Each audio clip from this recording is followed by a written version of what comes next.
Okay, I just tried to film this, but I was like stumbling over my own words because I'm in this weird, talkative, energetic mood, and it's causing me to stumble on my own words. So, we're gonna try again. I keep clapping, don't know why.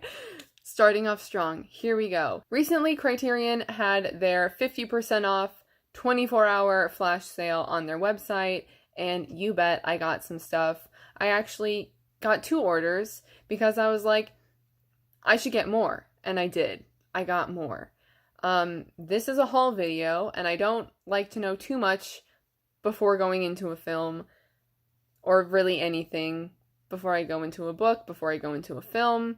I just like to know as little as possible. Just enough to get me intrigued or interested. So, I don't know that much about these. There's one that I have previously seen, and I probably should have looked up how to say some people's names, but I didn't. So sorry for mispronouncing names. And mispronouncing anything else, because that'll probably happen. So the one title that I knew for sure I was going to get, as long as it was still in stock, which I think there were only 2 hours. I think only 2 hours had passed by the time I made my first order, and then I made my second order like really late at night. Yeah, which usually never happens. Usually it's been a handful of hours and things have been picked at and things are running low already and you're like, wow, okay. I like seeing what's running low though, because I'm just interested in seeing what other people are getting. Yeah, okay. So this is the only title that I knew for sure I wanted and I would add to the basket, which is also another reason why I like wanted to make my first order like really early into the sale, because I didn't want this to go out of stock, or not that I knew it would, I don't know. Didn't know how popular it would be. But it is Women in Love, and I have to apologize for the lighting and just probably not being able to see the covers very well. This is actually a pretty like busy cover, I feel like. I don't like this cover, to be honest. I'm not sure how much it like goes with the film. Maybe I'll learn to like it and maybe it'll grow on me, but it didn't draw me to the film at all. So this is from 1969. It's 131 minutes. It is directed by Ken Russell, and it is spine number 916, so a more recent release. And the reason why I got this and why I wanted to get it for sure is because I was watching The Maids on the Criterion Channel back in July or August, so it's no longer on the Criterion Channel. Sorry about that. But it was good. It was interesting. Mostly I was just really blown away by Glenda Jackson, who's one of the main actresses in it, and I wanted to see more that she's in, and when I looked up her filmography, this is one of the more popular titles, or well-known titles. So I saw it on Criterion's website. By the way, not only is The Maids not available on the Criterion Channel anymore, it's also not like part of their spine number collection. It's not part of the Criterion collection in any way, in the spine numbers or in an Eclipse set. It was just randomly on the channel. Anyway, I was looking more into Women in Love, and I was on the page for it on Criterion's website, and I watched usually, most of the time, Criterion has like a clip or a trailer for the film, and with this, there's a clip, and I watched it, and that was all I needed. I was hooked. I was like, I need to get this and watch it. But then I realized it's based on the novel by D.H. Lawrence, who I'm not that familiar with, but I have heard the title before, and so I was like, I'm gonna get the book, which I'll just show you right now. I'll probably do a book haul at some point soon, probably in early November. I don't know if I'm gonna get more books. So I said to myself, I'll get the book, read the book, and then watch the movie, and so that's what I'm gonna do. So this is the copy that I got. It's one of the vintage classics. I got it on Book Depository. And I'm actually just going to read the back of the book because that's all I know about this, other than the clip that I watched on Criterion's channel. Website? On Criterion's website. So the back says, Women in Love begins one blossoming spring day in England and ends with a terrible catastrophe in the snow of the Alps. Ursula and Gudrun, Gudrun. I've never heard that name before, but I'm going to pronounce it like Gudrun. Okay? Okay. Ursula and Gudrun are very different sisters who become entangled with two friends, Rupert and Gerald, who live in their hometown. The bonds between the couples quickly become intense and passionate, but whether this passion is creative or destructive is unclear. In this astonishing novel, widely considered to be D.H. Lawrence's best work, he explores what it means to be human in an age of conflict and confusion. When is it not an age of conflict and confusion? Anyway, yeah, should be interesting. Here's the book. Again, it's just the vintage classic. It's like 500 pages. Almost 500 pages. Excited to get to it. And then excited to watch the film afterwards. But probably, hopefully not too close, because sometimes that can hinder my experience with watching the film, which I'll get to with this next movie that I got from the Criterion sale. So, this is also one that I figured I would for sure get, and that is Valley of the Dolls. This is from 1967. It's 123 minutes. It is directed by Mark Robson, one of those, and it is spine number 835, and this is the only one that I've previously seen before. I remember liking it, but I also didn't like it as much as I wanted to, because the book is actually one of my favorite books, despite the author, Jacqueline Susann, it's one of those. It's like Suzanne without the E, but Susan with an extra N, so I don't know.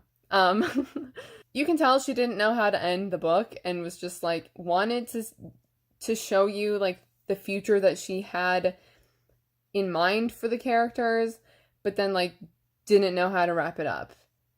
I feel like the ending is one of the, I don't want to say like worst parts about the book, but like she didn't know how to end it, okay?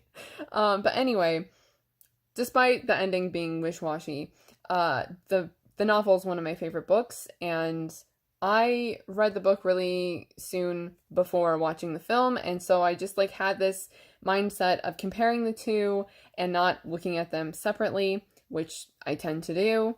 So I'm looking forward to giving this a rewatch and just looking at the film itself and not thinking about, hopefully, too much about the book. I think it's been a number of years now, so hopefully I can look at it, just the film itself. This has a main character. Well, okay, I'm mostly going off of the description of the book, so if there are differences between the book and the film that I'm not remembering, like that may come up in this description. It's about Anne, who moves from a small town to New York City, and I think she's like working for a lawyer or something, and she is focusing on her career. She left her small town because her family and basically the whole community kind of just expected her and all the girls of the town to just like marry immediately after high school, whoever they were dating, and start a family, and just like that was life there apparently. And they were very against like working girls, as in like career girls. And so Anne moves to New York City to work and have a career. And then she meets and encounters the other main characters of both the book and the movie. Neely, who's like the most detestable character, oh my god. Like, in a list of characters that I hate the most in books, it's like Neely from Valley of the Dolls and Kathy from East of Eden. And Kathy from East of Eden, hate them. Those are the only two on the list so far that I can think of. Anyway, Neely, interesting character, but like also detestable. She wants to be a big Broadway star, be really famous. I don't even know about talented, but like obviously she has to be talented to an extent to get somewhere, or at least beautiful. So there's that. Yeah, but Neely wants to be the biggest Broadway star, and that's what she's striving towards. And then there's Jennifer, who is she's an actress who's just pretty much used and exploited for her body, and she wants Not that. She wants the opposite. Well, I guess what could be seen as the opposite of just living an ordinary, mundane life, falling in love, getting married, having a family. And that's what Jennifer wants. Jennifer, I don't know if you can tell, is clearly my favorite. Also, she's played by Sharon Tate in the film. But with their goals, whatever they may be, and what they want in life, and where they are in life, there are a lot of pressures and busy schedules, and they all start taking pills for whatever reason and relying on pills. So you have diet pills, you have sleeping pills, you have pills that will wake you up. I don't know, those are the only 3 that I can think of right now. But pills, which dolls is a slang word for pills, hence why it's called Valley of the Dolls. So it deals with societal expectations, drugs, obviously, fame, pressures from society and from the various industries that the girls are involved in and work for or work in. And I should also mention that there is a suicide in this. I can't remember how it's dealt with and what happens specifically in the film, but there is a suicide in the book, so trigger warning if that's something you need to be careful about. And I think that's it. Yeah. Also, I really like the artwork for this. I'm glad they didn't stray too far away from the iconic image for the film and pretty much for the book. And then the third title I got is Like Someone in Love, directed by Abbas Kiarostami. Abbas Kiarostami. Again, sorry for that mispronunciation because that was probably wrong. From 2012, it is 109 minutes. And it's by number 708. This is actually one of the titles that's still available on dual format. So it came with 2 discs, the DVD and the Blu-ray. And by the way, I got everything on Blu-ray. So this is a Japanese film. The director is actually Iranian, I'm pretty sure. Yes, that's what it says on the back. But it's Japanese with English subtitles. And this is about a college girl who is also a part-time call girl, and the relationship she has with someone I'm assuming is a client, and it's an elderly man. And I noticed this. I've noticed it before in thinking about books and films that I like, but specifically with this stack of books here that I recently bought, I really like unconventional relationships, and often that includes some sort of affair or relationships that are between 2 people that have a big age gap. For example, I love Harold and Maude and I love The Graduate, and I feel like those are great examples. And for some reason, those are also the only 2 things that I can think of that feature and are really about unconventional relationships. Or that's part of the main focus of those films. The Graduate is also a book, so in the book as well. But yeah, that's all I know about this film. And I'm hoping it's adorable. Oh my god, this could be a potentially new favorite film of mine. If I love Harold and Maude so much, this could be a new... Oh my god. Okay, we're gonna move on though. So then the last film that I got in the first order that I made is Hexon Hawkson. I don't know how exactly the A's should be pronounced. If they should be hard or soft A's. And also, I don't know what the accent mark on the first A means exactly. This is directed by Benjamin Christensen from 1922. It's 105 minutes. Tinted in black and white. It's silent, but the intertitles are in Swedish with English subtitles. And basically I got this because it's October and I should watch this because October and Halloween, and I love this time of year. And this also just came out on Blu-ray. The day of the sale, I'm pretty sure, is the day that they upgraded it, or was the release date for the upgrade. And I'm pretty sure this has a subtitle. I think it's Witchcraft Through the Ages, but I'm not 100% sure on that. And really, that's all I know about the film. I don't want to know anything about it, especially with it being... Oh, wait, it's not even that short. It's 105 minutes. That's an hour and 45 minutes. That's pretty long. I don't know why I was thinking it would be much shorter. Even though I already told you how long it was. I don't know. I don't want to go into this knowing any more than like what the imagery is giving me and just knowing that it has to do with witchcraft in some way. I'm getting myself excited for this. I'm not really showing it, but I'm excited for it. And then I made a second order. I don't remember if I actually explained this in the beginning, but I originally was just going to get those 4 titles, but then I was thinking it over, and knowing that the Barnes & Noble 50% off sale is going to be happening in November, and that's just like, that's literally half a month away. Potentially the sale could start in late October. So really barely any time between the sales right now, between like the flash sale and the November biannual 50% off Criterion sale at Barnes & Noble.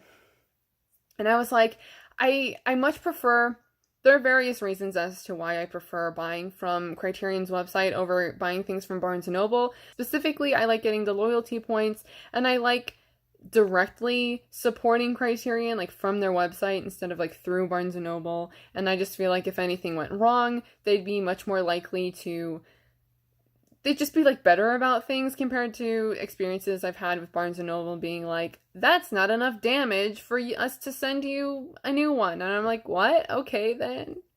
So I just figured I might as well get titles now and then like not get anything during the November sale, or maybe just get like 1 or 2 things. I'm not sure how much I was actually gonna get anyway, but I got more from the flash sale on Criterion's website. Pretty much that's the moral of the story. I keep looking at the camera and thinking it looks blurry. I hope it doesn't look blurry.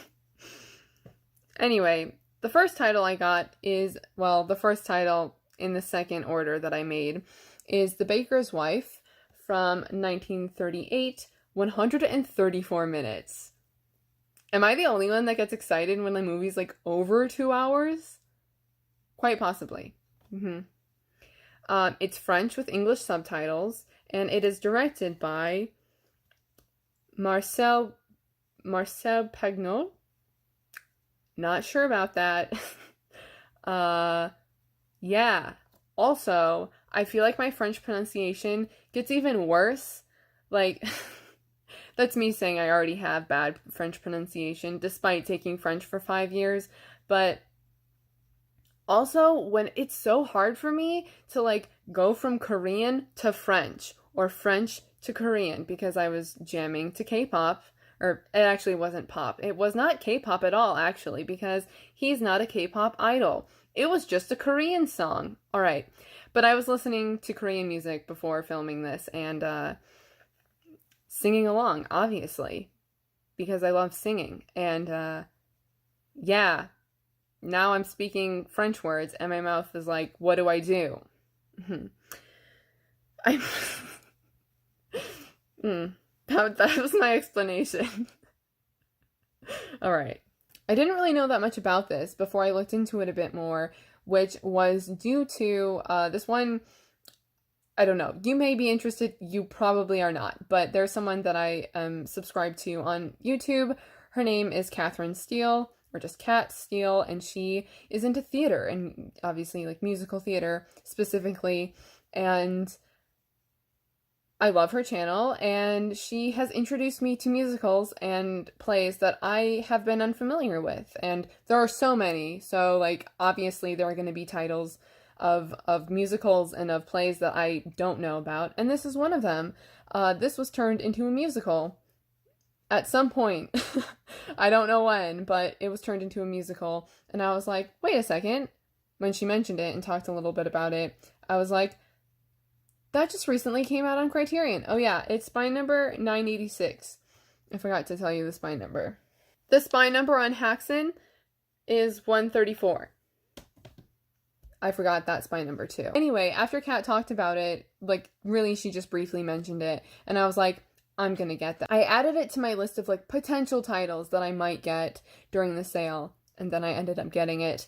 And what really intrigued me, like this is the first thing that I added to my cart when I was planning on making a second order, and it's because I watched the clip, or was it a clip or was it a trailer? I think it was a trailer on the page on Criterion's website for this title, and it's like about this baker, and his wife goes missing, and he stops producing bread, and he's like the manufacturer of bread in this French town, and they're like, where the bread, our food, the bread, and he's like, where's my wife? And that's my summary of The Baker's Wife. Thank you. It seems charming and delightful. And maybe I'll eat some bread, some French bread, when I watch it. Okay. It seems comical as well. So I'm really excited to watch it, especially now knowing that it's 134 minutes. Yes. High hopes. All right. Yes. It's French. And then I also got The Earrings of Madame de from 1953. It's 100 minutes. It's French with English subtitles. The spine number is 445. And this has literally... Oh, it's directed by Max Offels. I do not know how to pronounce his last name. I never say it out loud. I just read it in my mind, and it's just a jumble. And this has actually been on my radar, like, since I discovered the Criterion collection. I'm pretty sure it was a recent title when I discovered Criterion, and I also just love the cover so much. I'm pretty sure how many times did I just say pretty sure? Like 3 times in a row? I think so. But I think that the cover art here, again, which I love, is done by David Downton, who did the cover for Belle de Jour, which is probably my favorite cover. I don't know, but it's up there.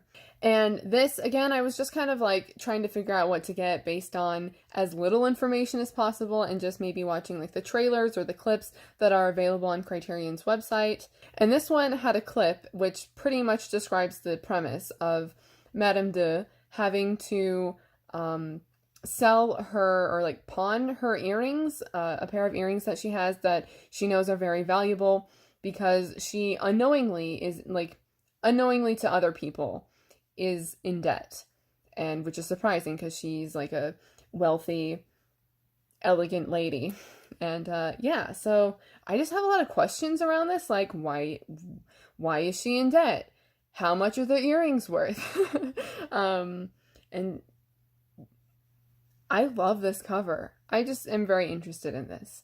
It also, I didn't know that it was based on a book. More like a novella, because it's like less than 100 pages. Part of it is included in the booklet, which is pretty thick.